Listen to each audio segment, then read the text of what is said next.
kita kenali ada beberapa tahap di dalam workflow. Ada kita yang bilang research. Jadi kita mencari talent yang sesuai dengan culture kita. Saya di situ sempat terombang-ambing, kayak saya kan wanita gitu. Yang saya dengar gitu kayaknya kalau jadi lawyer itu berat.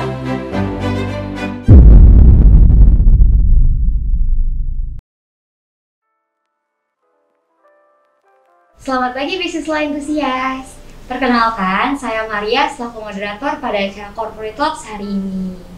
Corporate Talks merupakan suatu program kerja BLS berupa kegiatan wawancara dengan narasumber yang bekerja pada instansi yang berkaitan dengan hukum bisnis.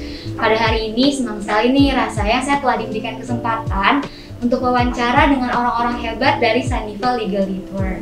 Sebelum kita memulai acara pada hari ini, kurang nih ya rasanya kalau kita belum berkenalan dulu dengan ketiga narasumber kita. Oleh karena itu, saya akan memperkenalkan ketiga narasumber kita pada hari ini. Di hadapan saya ada Bang Alova Erling Mengko selaku partner di Sandiva Legal Network. Selamat pagi Bang Alova. Ada juga Bang Febri Arisandi selaku partner di Sandiva Legal Network. Selamat pagi Bang Febri. Pagi. Dan hadir juga nih di hadapan saya Mbak Jessica Novia Puspitaningrum selaku junior partner di Sandiva Legal Network. Selamat pagi Mbak Jessica. Selamat pagi. Baik, setelah kita berkenalan nih dengan ketiga narasumber kita, mungkin tanpa menunggu lebih lama lagi ya, langsung saja kita mulai pada acara hari ini. Saya ingin bertanya nih kepada Abang Mbak sebagai permulaan ya, mulai acara ini, boleh nggak Bang diceritakan mengenai profil singkat dari Sandiva Legal Network ini? Bagaimana sih perkembangannya sampai dapat dianugerahi penghargaan yang tadi saya lihat loh Bang ketika saya masuk ke sini penghargaannya. Oke. Sandiva Legal Network ini dibangun belum lama, tahun 2018. Kita mulai pionirnya di 2018. Memang kita ini mulainya juga masih baru, tapi memang sebetulnya kita transformasi dari beberapa law firm yang akhir kita jadikan jadi Sandiva Legal Network di 2018. Nah, 2018 kita memulai, menjadi 2019 kita mulai untuk membangun sampai dengan saat ini. Kalau penghargaan ya ini seiring dengan perkembangan saya aja sih. Jadi penghargaan yang dilihat mungkin apa? Rising Star yang masih muda, yang masih relatif muda, jadi kita mungkin sesuai dengan perkembangannya lah. Baik, berarti Sandiva Legal Network ini meskipun baru dibangun atau baru berdiri pada tahun 2018 masih muda, udah berprestasi aja ya Bang Mbak. Keren banget ya. Baru pertanyaan pertama aja nih saya udah menarik banget nih, apalagi bisnis law entusias yang sedang menonton kita hari ini. Pasti mereka menjadi lebih ingin tahu lagi mengenai Sandiva Legal Network ini. Karena saya juga udah semakin penasaran nih Bang Mbak, mungkin langsung aja kita lanjut ke pertanyaan berikutnya. Nah Bang Mbak, sebagaimana yang kita ketahui nih bahwa biasanya setiap law firm itu mempunyai practice areanya masing-masing. Begitu juga dengan Sandiva Legal Network ini. Boleh dijelaskan nggak sih Bang, apa sih yang menjadi practice area dari Sandiva Legal Network? Mungkin Sandiva Legal Network, biasanya kita singkat SLN. Kita ada mulai dari general corporate, terus juga ada employment, terus kemudian ada IPR, khususnya kalau kita IPR hanya fokus di trademark saja. Terus kemudian kita juga handle memang ke arah non dari incorporate ya, litigasi kita bilangnya debt recovery planning gitu. Terus ada pilihan juga kita tanganin dan commercial litigation. Jadi kita memang menangani litigasi, tapi memang banyak fokusnya di commercial litigation selain untuk mendukung klien-klien kita yang memang basicnya dari corporate. Oh baik, berarti untuk practice area itu sebenarnya beraneka ragam, yang mulai dari general corporate, ada juga di bidang litigasinya, gitu, berfokusnya di situ. Selanjutnya nih, banyak banget nih pertanyaan orang-orang, termasuk saya, mengenai job description-nya. Sebenarnya apa sih job description dari seorang corporate lawyer, terutama di Sandiva Legal Network ini? Dari jawabnya satu, memang kita dituntut memang memahami dari bisnisnya sendiri daripada klien gitu.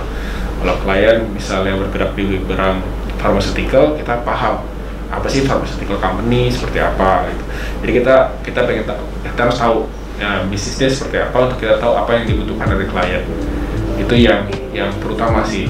Jadi setiap kali kita engage dengan klien, seluruh associate dan partner yang handle, task pertama adalah kita pertama mempelajari latar belakang klien. Apa sih dia kerjakannya, apa yang dia lakukan, kira-kira dia akan perlu apa dari kita. Berlanjut ke pertanyaan selanjutnya nih yang tidak kalah penting mengenai sistem rekrutmen nih Bang Mbak. Bagaimana sih sistem rekrutmen di Sandiva Legal Network ini? Apakah ada hard skill atau soft skill yang diutamakan nih kalau kita ingin bekerja di sini? Nah, ini yang dijawab, ini head of associate kita. Jadi Febri yang akan lebih paham.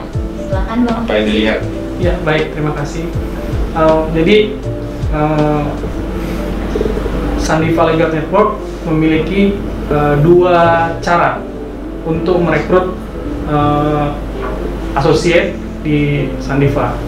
Yang pertama, open recruitment. Open recruitment kita lakukan itu melalui macam-macam. Ada pihak ketiga begitu. Kemudian scouting itu kita cari talent gitu. Jadi kita datang, kita mencari referensi begitu untuk mencari satu kandidat associate yang bisa join di SLN. Dan yang paling penting di law firm itu adalah attitude mau belajar sih. Hard skill, soft skill itu basic lah ya, maksudnya bahasa Inggris pasti iya dan segala macamnya. Hanya saja memang kalau kita di Sandiva tuh selalu percaya kaderisasi itu berawal dari attitude. Jadi ketika orang punya attitude, dia bahasanya apa ya, api. Dia ada api. Jadi kalau kita ditanya dulu ke orang yang mau datang ke Sandiva, kita tanya, kamu beneran mau jadi lawyer apa enggak? Itu yang akan pertanyaan yang kami tanyakan. Kamu memang mau jadi lawyer atau tidak? Apa hanya sebagai perantara karir aja, atau sebenarnya kamu pengen kesini tapi kamu numpang dulu di sini gitu. Jadi kita selalu pastikan ini orang beneran mau jadi lawyer apa enggak, karena beda. Orang yang mau jadi lawyer sama orang yang tidak mau jadi lawyer itu beda. Kalau yang mau jadi lawyer pasti dia punya curiosity-nya berbeda, dia akan lebih deep lagi, dia akan lebih semangat lagi dalam bekerja. Skill bisa di-upgrade kalau kita. Baik Pak, berarti dari jawaban Pak Febri tadi terkait dengan skill, sebenarnya yang diutamakan itu orang-orang yang mau belajar ya Pak, yang ingin mengupgrade skillnya menjadi lebih baik lagi. Nah, untuk terkait dengan sistem rekrutmennya itu terbagi menjadi dua jalur atau dua bagian, yaitu ada open recruitment dan yang kedua ada scouting, seperti itu ya Pak. Nah, gini Bang Mbak, saya kan calon sarjana hukum nih, kelak pun saya kalau tamat pasti akan terjun ke dunia pekerjaan. Begitu juga bisnis antusias yang sedang menonton kita nih pada hari ini. Saya ingin meminta nih dari Abang Mbak, wejangan nih, pesan dan motivasi untuk calon sarjana hukum yang kelak akan terjun di dunia pekerjaan nantinya. Mungkin untuk mekanismenya boleh dimulai dari Bang Febri terlebih dahulu, dilanjutkan ke Bang Alova dan ditutup oleh Mbak Jessica. Silakan Bang Febri. Iya, karena ini konteksnya adalah lawyer, maka saya secara pribadi dari awal memang pengen jadi lawyer, maka saya cari law firm. Tapi setelah saya cari law firm, ternyata bukan mencari law firmnya yang penting ternyata, tapi mencari mentor yang tepat. Untuk menjadi lawyer yang hebat, bukan mencari kantor yang besar ataupun itu bukan, tapi mencari mentor yang tepat. Yang susah di dunia law firm itu adalah kesempatan. Ketika kita mendapatkan kesempatan, kita diberikan kesempatan, di situ berarti muncul kepercayaan. Ketika muncul kepercayaan, maka di situ akan muncul rasa percaya diri dalam diri kita bahwa kita bisa. Gitu. Jadi untuk teman-teman yang mau jadi lawyer, pastikan kamu ketemu dengan mentor yang tepat. Keren banget, boleh dilanjut aja sama Bang Alova. Oke. Nah, kalau memang tadi banyak yang Febri sampaikan tuh udah hampir esensialnya lah menjadi lawyer gitu ya. Mungkin nambahin sedikit lah. Jadi kadang-kala lawyer itu semua sarjana hukum pada intinya, pada umumnya ya. yang bilang mau masuk law firm nggak pernah bertanya dulu ke dirinya, beneran nggak mau jadi lawyer gitu. Kadang-kadang kita kan lihat di luar ini, wah kalau lawyer tuh bergelimang gitu, atau punya pendapatan yang besar gitu. Nah buat yang memulai, jangan hanya karena mau lihat masuk law firm sini, masuk ini, pertanyaan dulu aja basicnya, mau nggak jadi lawyer, paham nggak dunia lawyer itu seperti apa. Bahwa itu butuh waktu, dedikasi, dan mungkin hilang teman dulu lah sementara waktu di awal karir karena menghabiskan waktu banyak di kantor. Tapi sekarang kan udah WFH ya, zaman dulu kan menghabiskan waktu banyak di kantor, itu dikorbanin gitu pasti 2-3 tahun pertama. Nah buat yang mau jadi sarjana hukum gitu kan, mau nggak itu dikorbanin, karena that's what it takes gitu. Iya Bang, keren banget sih Bang. Dari Abang saya jadi mendapatkan suatu gambaran, saya dapat insight banget kalau kita nih kalau terjun tuh udah tahu dulu nih kita emang beneran mau nggak berkecimpung di profesi ini. Karena dengan ada kemauan itu kita jadi mau mencari tahu ya Bang, mau jadi upgrade skill kita juga gitu. Nah selanjutnya mungkin ditutup oleh Mbak Jessica. Ya, oke, saya mau menambahkan sedikit aja. Tadi seperti yang udah disampaikan oleh Bang Febri dan Bang Alova, itu sangat betul ya. Saya sendiri berdasarkan pengalaman pribadi, terutama wanita yang bekerja di law firm begitu ya. Pada waktu kuliah itu, setelah saya skripsi dan mau lulus itu, kita harus benar-benar bertanya ke diri sendiri, menurut pendapat saya. Kita harus set goals kita apa setelah kita lulus, karena seperti yang kita tahu di sarjana hukum itu kan sebetulnya banyak ya lapangan pekerjaan, tidak hanya lawyer, mungkin ada notaris dan lain-lain, atau bisa bekerja sebagai legal di perusahaan gitu ya. Kalau betul kita memang ingin menjadi lawyer, tentu kita ada hal-hal yang harus kita persiapkan sejak kita lulus dari perkuliahan begitu ya. Kalau saya dulu bahkan sebelum lulus saya kan pernah ditanya oleh dosen pembimbing gitu ya, kamu mau jadi apa gitu setelah kamu lulus dari sarjana hukum. Saya di situ sempat terombang-ambing, kayak saya kan wanita gitu, yang saya dengar gitu kayaknya kalau jadi lawyer itu berat, khususnya untuk wanita ya. Ini saya